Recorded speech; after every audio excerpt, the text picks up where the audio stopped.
Hello Internet, and welcome to my live reaction for Black Butler, chapter 194. When we last left our heroes, Snake and Finnian were trying to sort of scam their way into this orphanage that might be one of the blood collection facilities, but they were unable to, because after this blood test they had to take, they were found to not have the right aptitude for whatever to become one of the students at this orphanage. There was also this weird written test that didn't really make any sense as a test. But before they could be fully kicked out, who appeared again but Doll, from way back at the Noah's Ark Circus, who's already suspicious of Finnian, as that was the name CL used when he was infiltrating the circus way back when. Speaking of Doll, I did go back and rewatch Book of Circus over the past month.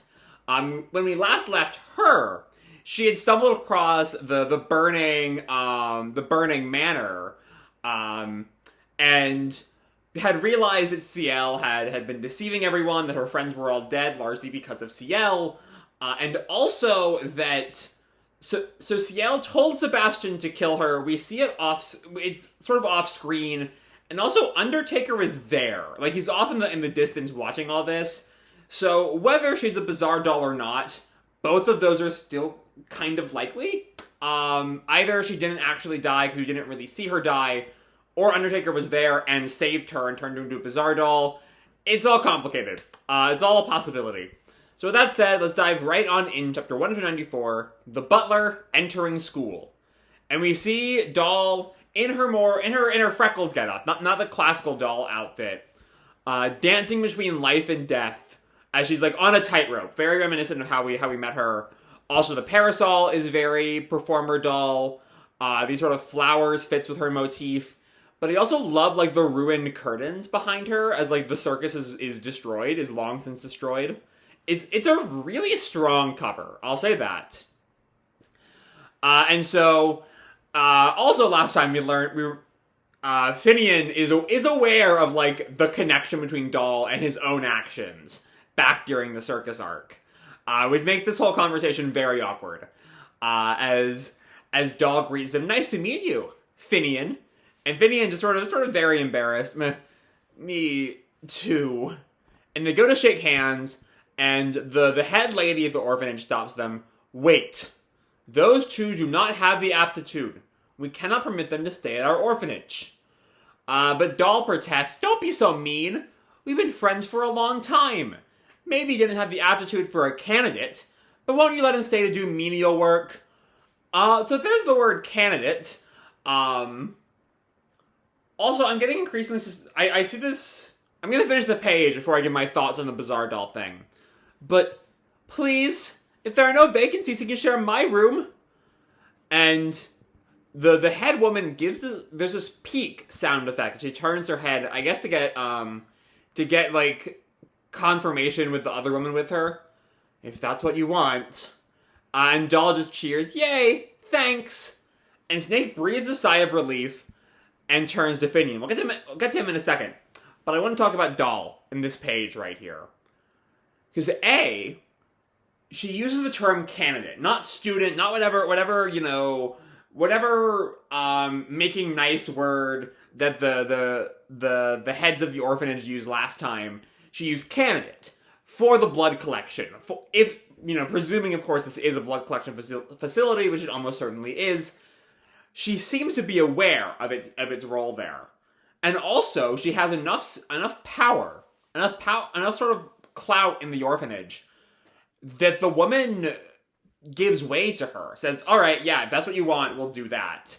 But anyway, Snake is turned back to Finnian, who is very uncomfortable here. Either because he still sees all circus members as a threat, though that's a little bit unlikely given that he's worked with Snake all this time, or, you know, well aware of the stakes here, given what he did to all of Doll's friends. But Snake is just confused at Finnian's discomfort and, like, the hard set to his eyes. But Doll stops that. "Now you're senior, we'll show you around your workplace. So, this is F.O.L. Orphanage. The orphanage takes in children who have no place to go and cares for them, but it's different from your average children's home. Orphans are assigned to classes based on aptitude tests, and provided with the optimum method of advanced nutritional management and education. This is Mastiff class. And we see what looks like a young Butler. And I'm seeing similarities to sort of what we saw at Athena, at the sanatorium. A sort of more advanced, like, social, like, more advanced, sociologically, I guess. Sorry, I'm off my ADHD meds, so my brain is a little scattered this morning. So I'm gonna be a lot of stuttering, I think. But a lot, not as harsh as, like, the world so often it was in the Victorian era. The sanatorium is not just a dirty place for men unfit for society anymore. This is not a place where orphans are, like, scrounging for food. They get to dress in these nice, like, butler outfits and learn things that will help them. There's some similar things going on here. Anyway, this is Mastiff class. And Snake asks, Mastiff as in the dog? Says Keats. Better than calling them class A through D, these are for children. Here they learn reading and writing, and skills needed to be senior servants who can manage large manors. So still, they're not exactly training them to, like, rise above their station, but still about as high class as lower class kids can really get at the time. This is Corgi class. It specializes in physical activities, like gymnastics, horse riding, everything.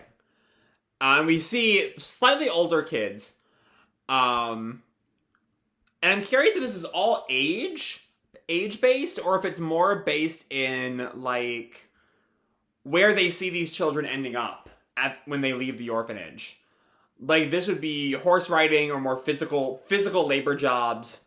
And then we see this is collie class. And we see girls in, like, what look like nun habits. A cross between nun habits and, like, maid outfits.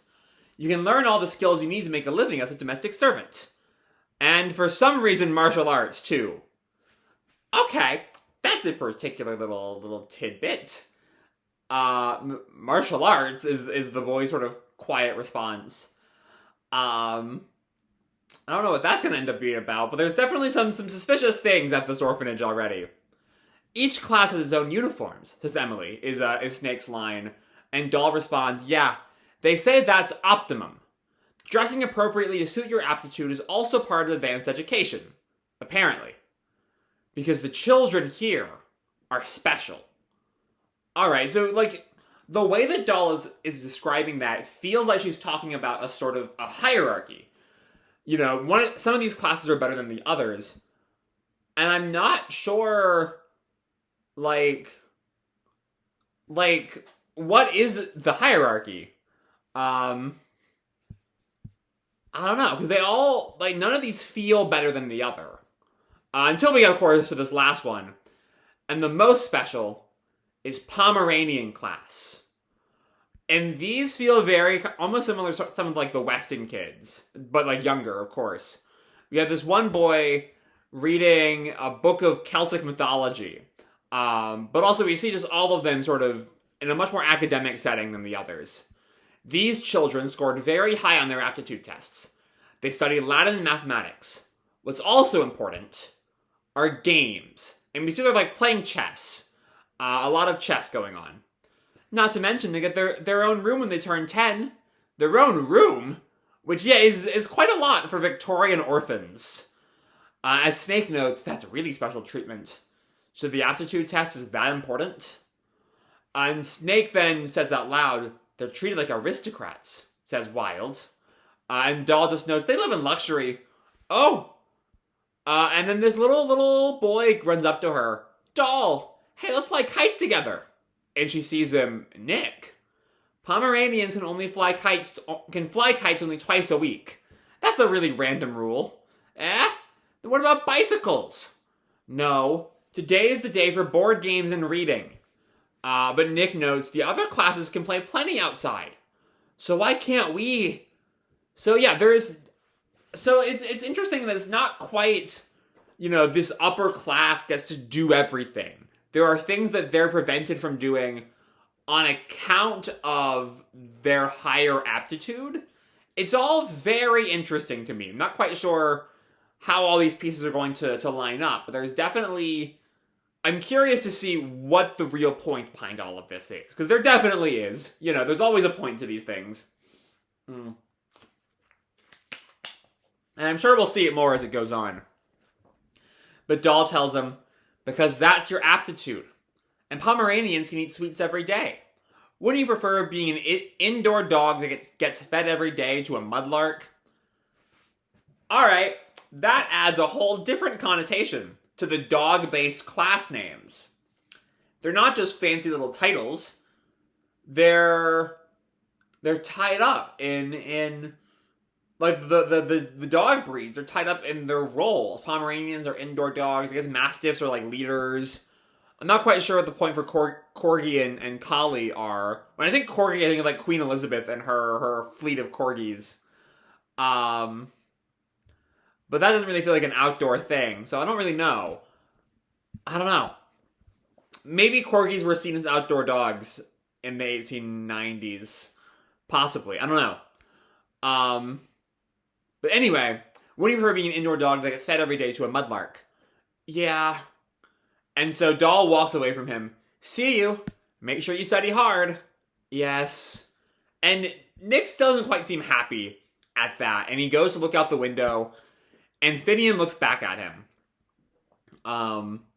With a bit of a look of concern, maybe even seeing himself in him. I don't know. I don't want us to get sidetracked with Finnian backstory, because like we've had enough backstory, and we know the outline of Finian's backstory already, at least. But that's definitely, we're meant to take some sort of note of Finian's interest in Nick. So keep that in the back of your mind. Anyway, they're now in the kitchen, and Doll tells them, sit where you want. I'll make some tea. And Finnian looks around. I think I've seen this room somewhere, too. And so, yeah, I've seen this sort of notes running around that the orphanage looks a lot like one of the Phantom Hive manors, but the fact that Finnian doesn't recognize it makes it very interesting to me which one it would be. He recognizes it in like a vague sense. So there's definitely something more than just copied off of CL's manor, or else it would be obvious to Finnian. I don't know. Anyway, Snake calls out to Doll. Doll, what were you doing after you left Noah's Ark? Where are Joker and the other circus members? Says Oscar. Okay, are we gonna get this right away? You know? Because she knows. She doesn't know that Snake works for CL. And I love Finny in the corner like, oh fuck, here it comes. This is gonna get bad real fast. And we see, Dolls grab this mug and she's like clenching it. Like we can see her like the detail as like the tension in her fist. But she lies. I don't know where Joker and the others have gone. They left without telling me anything.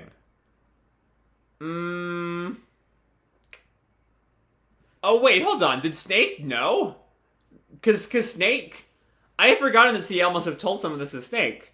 As Snake thinks back, your circus troupe was kidnapping children one after another from each stop on its tour. We joined up with you to seize any evidence of those crimes. I forgot that he knew any of that. Okay. Though I think he still does... I'm almost positive Snake does not know that, the servants were responsible for the first tier's deaths. I would be very shocked. He doesn't know that. He wouldn't ask the question if he knew that. And Finnian is shocked to hear the way that Doll puts it. The night everyone disappeared, I was asked to deliver something to Father, so I was alone. Now that I think about it, it may have been an excuse to leave me behind. And it was. It very much was. Not in a kind way, as I recall, but largely just the sense that Doll was weaker than the others. Oh, and she is going on with it? Oh, because maybe... Does she not... she knows about Joker being dead. Does she not... Did she miss the others dying? Did CL not bring that up when he was, taunting her at the end? I don't know. And that night, and we cut to her arriving at the burning manor. Lost everything. To be continued. That's where we leave off. I guess we're not getting Finnian backstory here, we're getting doll backstory. Which is not what I was expecting. Hopefully this won't be a long flashback. Though, it is a flashback, unlike, the Baldroy and the Mayrin stuff. This is a flashback that answers questions that I have about Doll's arrival. Or Doll's appearance, I should say. So I am much more interested in this flashback than I am in any others. But we'll see what all comes of that. What details we learn, what she shares, what she doesn't. Because she definitely is hiding things. Even if CL did not, taunt her with everyone else's death, she was still there when Joker died. Or, she was aware that Joker was in the manor when it burned down. She wasn't there when he died.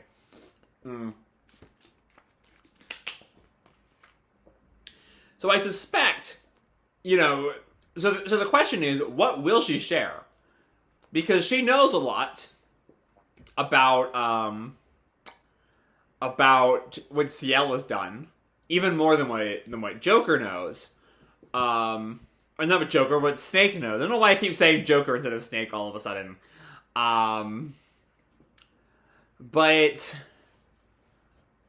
Fuck, train of thoughts. I don't have them anymore. Not until my meds get back. But yeah, it's some tense shit. I can't wait to find out what she's gonna say. And that is about as good a thing I've said for the series as I've said in a long time. Even before Mayrin got, sidetracked by flashbacks, it was still kind of, slow in plotting. Too little happened per chapter. And Baldroy, it was very much a lot of, oh boy, I hope we don't do the exact same thing we did with Mayrin. And we ended up largely doing the exact same thing we did with the Mayrin story. This one I'm a lot more interested in. The setup is a little weirder, and so I'm curious how that all ends up playing out. The backstory is, or the requisite flashback is far more interesting, because, that doll flashback seems likely to tie into a lot of important plot lines in a way that Mayrin and Baldroy really didn't. So I'm very excited to see how all that plays out, which is more than I've said for any other flashback in the past, since 2CT, really. And even 2CT had its moments of pure dragging boredom. But yeah, the tension here is just so good throughout. All these weird weird to Snake moments of Finnian's, distrust of Doll or tension around Doll, both right before the tour starts, and then again when Snake, fucking hell, when Snake asks Doll about Joker and the gang, that look of pure terror on his face is so good. And there's also that weird little moment when he looks back at Nick. There's a lot of curiousness going on with Finnian right now. I'm curious to see where we're going with that. And then there's the whole Pomeranian class and why they're being kept indoors and what exactly is going on with these classes. There's just something weird about all of it. It's all intriguing in a way that, it feels like the Athena stuff. The Athena setup was more intriguing than the Hirschfield, one of the two. Then the Manor setup, and this is more interesting than Athena. I'm genuinely excited for this mini arc, even if it inevitably turns into not really being a mini arc and going on for over a year. There's still a lot of little points of interest here. I'm excited to see how these all shape up. And on top of that, a flashback that's actually intriguing, which, is more than the series could say for a while.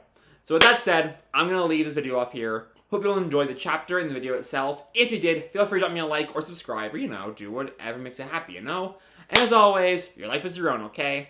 Bye!